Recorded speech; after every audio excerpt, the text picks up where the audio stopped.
Hoja za mfuko wa wanawake, vijana na watu wenye ulemavu.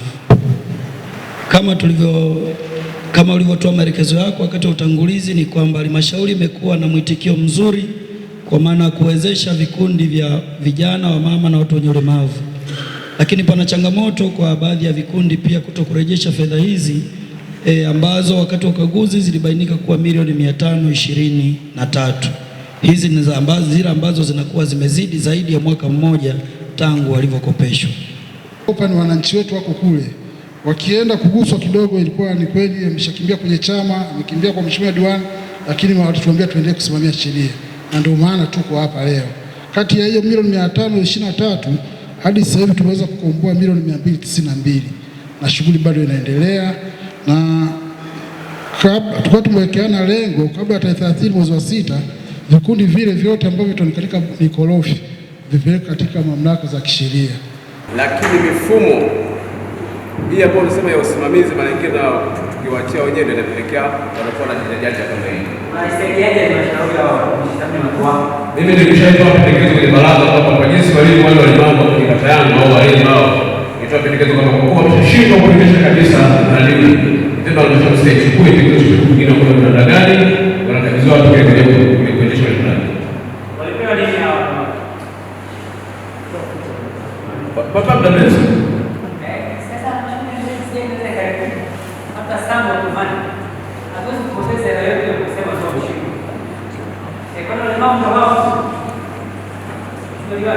Na ndio maana nilipendekeza kwamba wabadilishwe watu, watolewe wale sasa, tafuta namna nyingine kwa kuanzisha watu wengine, lakini si wale ambao wanafika kwa sasa kwa maishaji. Au let's say mradi ni wa pikipiki. Unapowapa kesho na kwa pikipiki. Sababu hizi kesi ziko maeneo mengi sasa na zinaendelea kujirudia. Na cha ajabu, je, nitaka kujua hiyo loophole ni kisheria au ni utaratibu wetu wa halmashauri? Ili tuitafutie jawabu la kudumu. Ninawataka muwape mkopo hivi vikundi katika fomu ipi? Yaani ule mkopo unatolewa ni keshi, unatolewa ni material au fomu ni ipi? Kwenye akaunti zao kwa ajili ya kununua inputs za kwenda shambani. Wanaoingiziwa fedha kwa ajili ya kwenda shambani hawazitoi zote kwa wakati mmoja. Tuna ratiba ya utoaji wa fedha. Kama ni wakati wa kupanda ndio wanaruhusiwa kutoa fedha, wakati wa kununua mbolea wanaruhusiwa kutoa fedha hizo kwa ajili ya ununuzi wa mbolea, na tunatembelea miradi. Swali langu ni kwa nini umwache yeye akatoe keshi?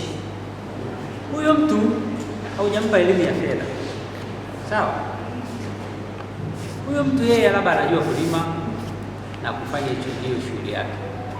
Kwani umpe jukumu la kumanage hiyo, ambapo nadhani ndio source kubwa ya marejesho haya kuwa magumu, kwa sababu tuliwapa keshi. Mimi nadhani pamoja na utaratibu mkubwa kama unasema wapeni keshi, yeye jiongeze kama halmashauri au tuombe TAMISEMI sasa utubadilishie utaratibu. Otherwise hizi kelele hizi itakuwa kila mwaka CAG huko na sisi. Naomba nyinyi kaeni kama kamati, mje na mapendekezo ya namna bora ya kumanage. Vinginevyo serikali imebadilisha utaratibu, tutarudi kule kule kwenye madeni hayalipiki. Bea oye. Tumeelewana vizuri mheshimiwa? Kwa hiyo hii biashara ya kusema ni mwongozo unataka ni nini, sawa, lakini sisi busara zetu zinatutuma nini? Kwa sababu lengo letu sio kukwamisha. Sisi tumeelewana vizuri?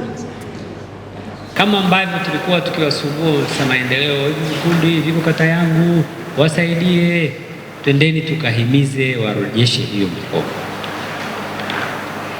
Yaani ikishafika wakati wa kudai nyinyi mnakaa pembeni kama hamuhusiki. Sasa si sawa. Mikopo hii ni ya mzunguko, wanavyolipa ndio wengine wanapata. Kuna maeneo niliwaambia tunakuelekea sasa sio kuzuri. Kelele za vijana zikiwa nyingi, tuwaambia sasa nyinyi kama wasimamieni hao vijana waliochukua mikopo, na muone wanafanya shughuli waliopanga, wanarejesha. Sababu nyinyi hatupate usaidizi kwenu, na sasa hizo vijana wenu wakipelekwa mahakamani bado pia mnahangaika. Niwaombe, hii sio siasa, hii ni biashara, na huu sio zawadi, ni mkopo. Kwa sisi tukitoka na mentality hiyo, tuwasaidie watu wetu walioko kwenye kata zetu, whether wewe msaidia au kumsaidia, tuhakikishe unarejesha hiyo mkopo. Kwa maendeleo ya sekta ya utalii na huduma za hoteli nchini, Parrot Hotel iliyopo Kaloleni katikati ya jiji la Arusha ni fahari ya Tanzania. Ina bwawa la kisasa la kuogelea na kupumzika kwa watu wa rika zote, mapokezi yenye ubora. Hapa utapata kahawa safi na vinywaji baridi vya kila aina, lifti za kisasa za kupeleka kwenye floor 13 zenye vyumba zaidi ya 100, vyumba vya kulala vyenye mazingira salama na tulivu, vyenye joto la upendo na baridi ya starehe, kumbi za mikutano zenye vifaa vya kisasa, mazungumzo ya kitaifa na kimataifa, sehemu nadhifu ya chakula yenye kuleta hamu, vyakula vyenye viwango vya ubora wa afya. Baada ya uchovu wa kutwa nzima, kuna baa ya kipekee kwa jioni yako ya kukumbukwa. Karibu Parrot Hotel kuonja ladha mpya ya maisha.